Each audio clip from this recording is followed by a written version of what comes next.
प्रिय दर्शक बंधु नमस्कार। मु Acharya Sangram Keshari Singh Bible Society of India अनुकूल्य प्रसारित विशेष कार्यक्रम रे आपण मान को हार्दिक अभिनंदन एवं स्वागत करुछि। अनंत वाक्य अनंत वाक्य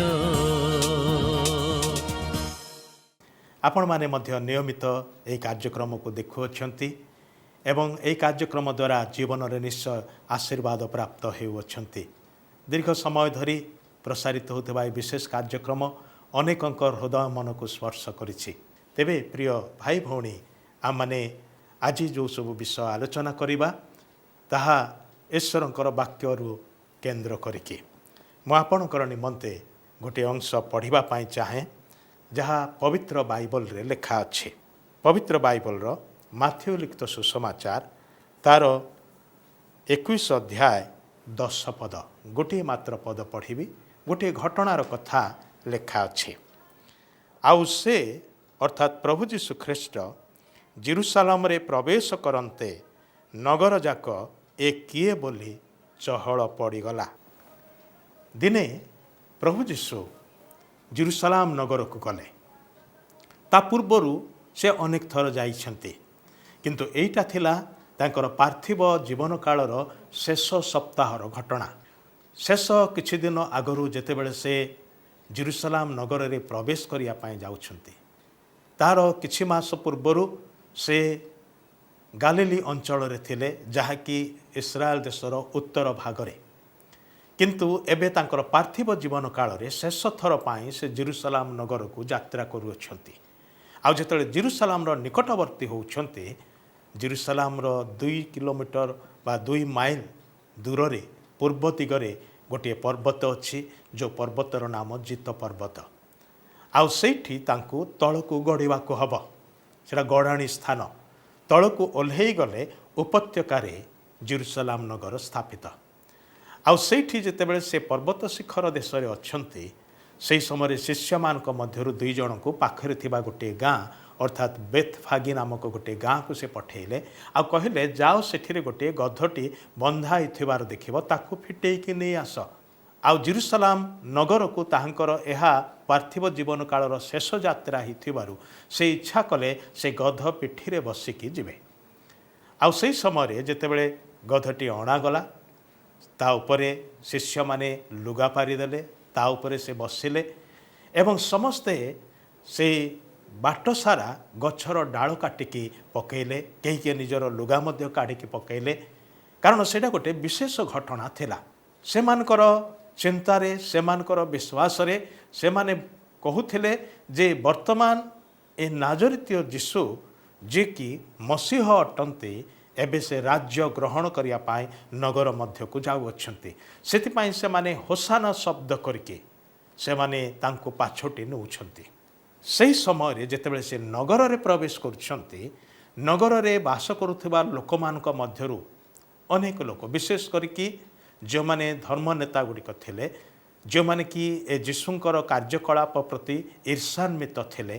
कारण सही समय मध्यरे जीशु बेस ख्याति संपन्न ही थिले, तांकर सुख्याति चारिआडे व्यापी जाइथिला। से जुआड़े जाउथिले मध्य हजार हजार संख्यार लोक माने तांकर पछे पछे जाउथिले। एही समय मध्य जेतेबेले से गध पिठी रे बसिकी जाउछन्ति, हजार हजार लोक जो माने कि तांको चारिआडे घेरिकी उच्च स्वर रे से माने स्लोगान देई देइकी तांको कढे नउछन्ति जेरुसालेम नगर आडको। से कथा ही एठारे लेखा अछि। आउ से जेरुसालेम रे प्रवेश करन्ते नगर जाक ए किए बोली चहल पड़गला। जीशु ए प्रकार जड़े व्यक्तित्व जहांकर संस्पर्श रे लोक माने आसिले, तांको मनरे ए प्रश्न उठे, ये तेबे किए? देखिबाकू आमानक भली मनुष्य रूप रे देखा जाउछन्ति, मात्र प्रकृत रे ये किए? तांको कथारे एते शक्ति, तांको कार्य रे एते अलौकिक घटना घटेछि। से कथा कहिदेले घटना सब घटी जाए। मंद आत्मा सब तांकर आदेश रे मनुष्य को आक्रांत करथिबा मनुष्य को छाड़ी की पळांती। मरी जाइथिबा लोक पुनर्जीवित होइकी उठंती। जन्मरू अंध थिबा लोक माने देखिबा को पारंती। जन्मरू छोटा थिबा लोक माने चालिबा को पारंती। ପକ୍ଷାଘାତ ରୋଗୀ ନିଜର ଖଟକୁ ନିଜେ ବହିକି ଉଠିକି ଚାଲିଯାଏ ତାହାଙ୍କର ପଦକ ଆଜ୍ଞାରେ।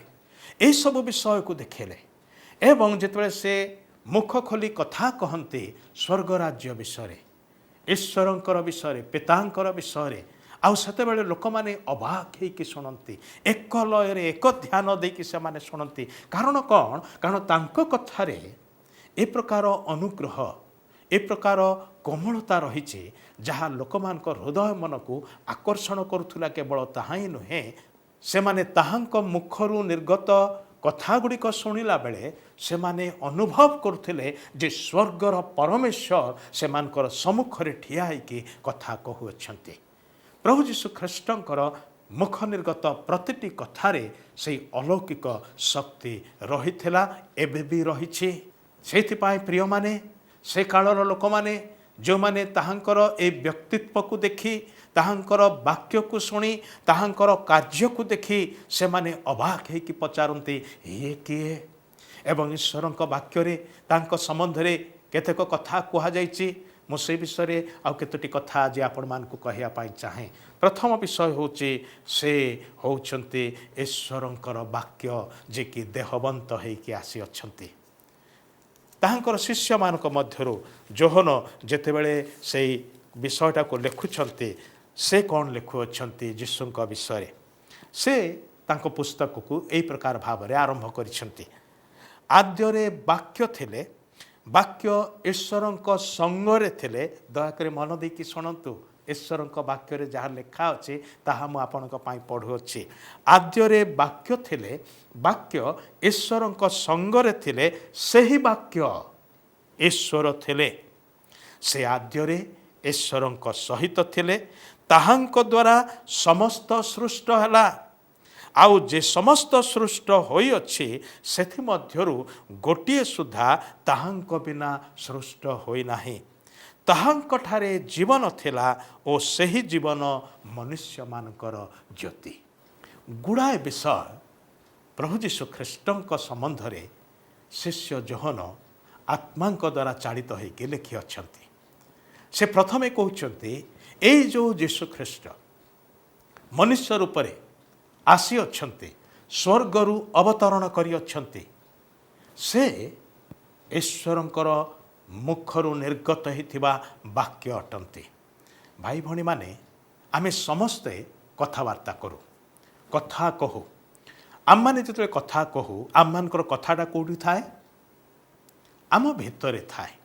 ମୁଁ ଆଉ ମୋର କଥା, ଆପଣ ଏବଂ ଆପଣଙ୍କର କଥା ମଧ୍ୟରେ ଏ ପ୍ରକାର ସମ୍ପର୍କ ଅଛି ଯେ ଆପଣ ଏ ଉଭୟକୁ ଅଲଗା କରିପାରିବେ ନାହିଁ।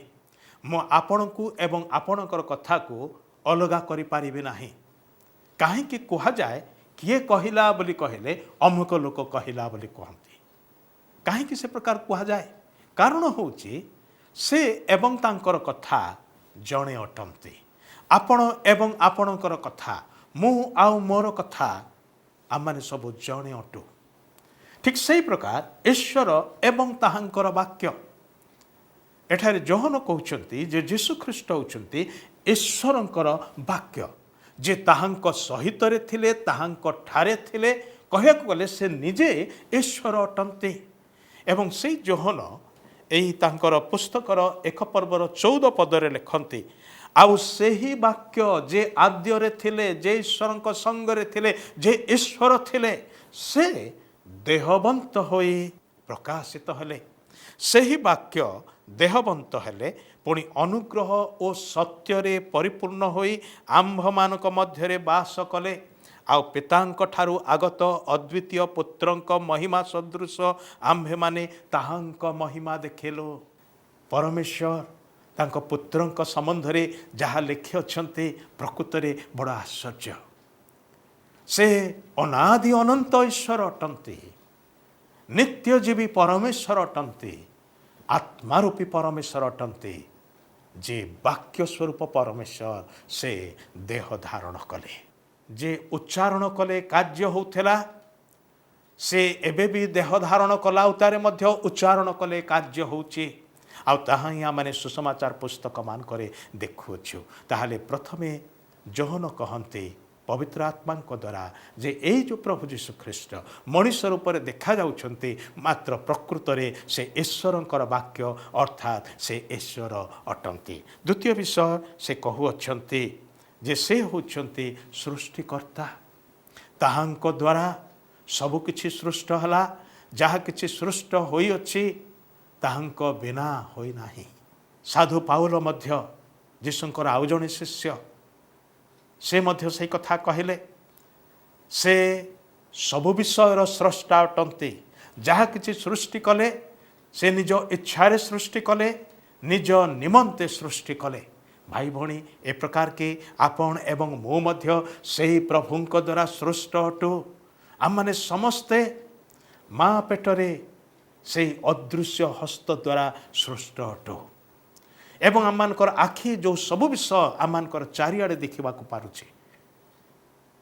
विस्तीर्ण आकाश मंडल आम मानकर मुंड उपरे, से आकाश मंडल रे मध्य नाना प्रकार ग्रह नक्षत्र सबु, तारागण, सूर्य चंद्र, अनेक विषय सबु एवं आम मानकर चतुर्पार्श्व उच्च उच्च पर्वतमाला, वृक्ष राशि, पुणी आम मानकर समुद्र सबु, महासागर सबु, नद नदी, जलस्रोत, विभिन्न विषय जहा किछि आम माने देखा पारुछु। एवं साधु पाउल एक कथा मध्य लिखन्ति, दृश्य ओ अदृश्य जेतिकी आम माने देखि पारुछु एवं जहा आम माने देखि पारुना हूँ, ए प्रकार अनेक विषय अच्छी आम माने देखि ना हूँ आज पर्यंत, मात्र से सबको यही प्रभु सृष्टि करि अछंती। से सृष्टिकर्ता अटंती। हाँ, मनुष्य रूप में देखा जाउछंती, मनुष्य भाव रे ही आसी अछंती। कारण ए मनुष्य माने जो माने कि केबे केही ईश्वर को देखि नथिले, प्रथम थर पाई जेतेबेले यीशु को देखुछंती से माने ईश्वर को देखुछंती।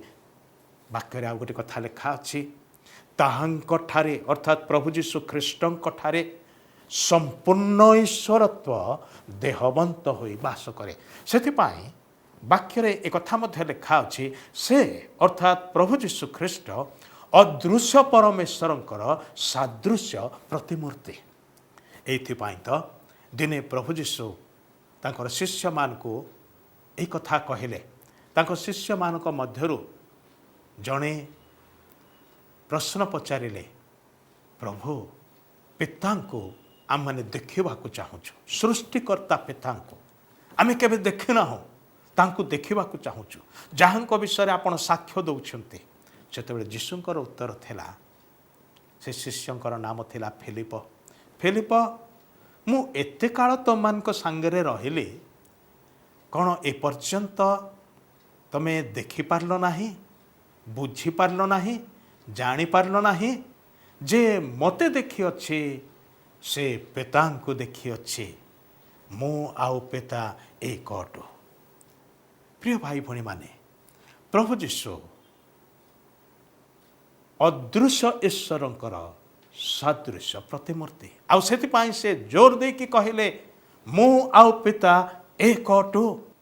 पिता को देखि नथिबा लोकमान निकटरे पिता को प्रकाश करने निमंते मु आसी अछि।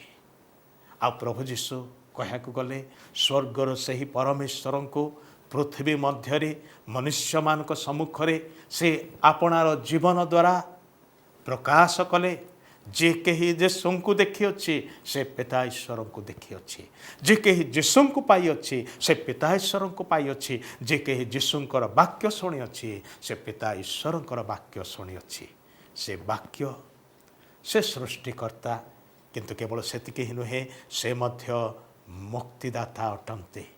आम मान लगा हबार पाई से आसिले, से ईश्वरंकर मेष शावक भाव में आसिले। जो मेष शावक की समुदाय मानव जातिर निमंते बलिकृत हवा को जाऊँच, से प्रकार बलि हबार निमंते से आसिले। ताहांक बलिदान रे आम मानकर पापर प्रायश्चित हुए, ताहांकर बलिदान रे आम माने आपणा आपणा अपराधरु मुक्त हेउ, ताहांक बलिदान रे पापर दंड जे अनंत मृत्यु सेथिरु आम माने उद्धार प्राप्त हेउ, ताहांक बलिदान रे आम माने छाड़ पाऊ, जीवन पाऊ। से क्रूशबिद्ध होइकि आम बदଳରେ आम स्थाନରେ मृत्युवरण कले जेपरि आपण एवं मु से विनाशरू से नरकरू से अनंत मृत्युरू उद्धार पाइबा जेतेबेले आमने ताहांकठारे विश्वास करू से कहते तुमे बंचिब कारण मु तुम जगारे तुम निमंते तुम पाप सकाशे दंड भोगुअछि।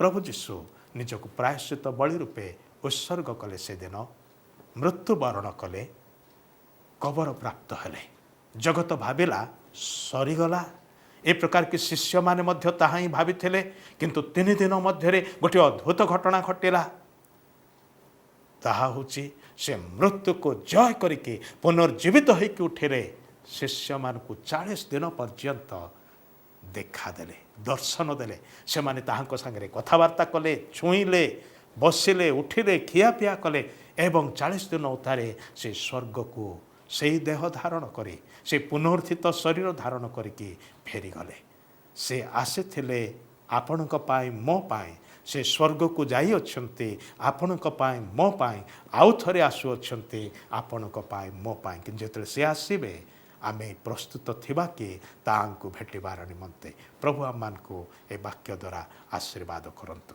अनंत वाक्य अनंत वाक्य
आज आम प्रभु जीशु ख्रीष्ट विषय आउ कि विषय आलोचना कलु से एकाधार रे सृष्टिकर्ता वाक्य एवं मुक्तिदाता अटंती ताहांको जानिबा अनंत जीवन अटे यह ईश्वरंकर पवित्र वाक्य बाइबल घोषणा करे।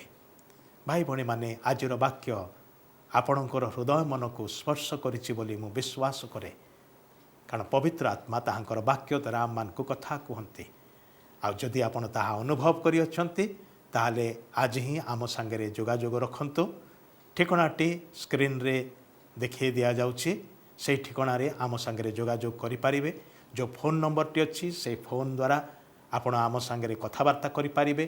किछि प्रार्थनार अनुरोध थिले मध्य ताहा SMS करिकि जणै पारिबे।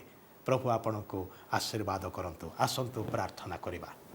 स्वर्गस्थ पिता परमेश्वर तुमरो धन्यवाद करूछु प्रभु आम माने तुमको जानी नथिलो कौन से मनुष्य तुमको केबे देखि नथिला किंतु तुम्हें आपणार परिचय आपणार प्रकाशन आम मान को देवार निमंते तुमर पुत्र को जगत को प्रेरण कल ताहांको जानिबा ताहांको ठारे विश्वास करिबा द्वारा आमे तुमर परिचय पाउछु तुम संपर्क रे आसी पारुछु आउ तुमर संतान संतति हेबार अधिकार को पाउछु।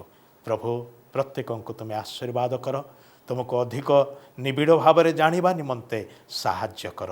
प्रार्थना शुणिल धन्यवाद दे यीशुंकर प्रिय पवित्र नाम रे एई प्रार्थना उत्सर्ग करूछु। आमेन। अनंत वाक्य अनंत वाक्य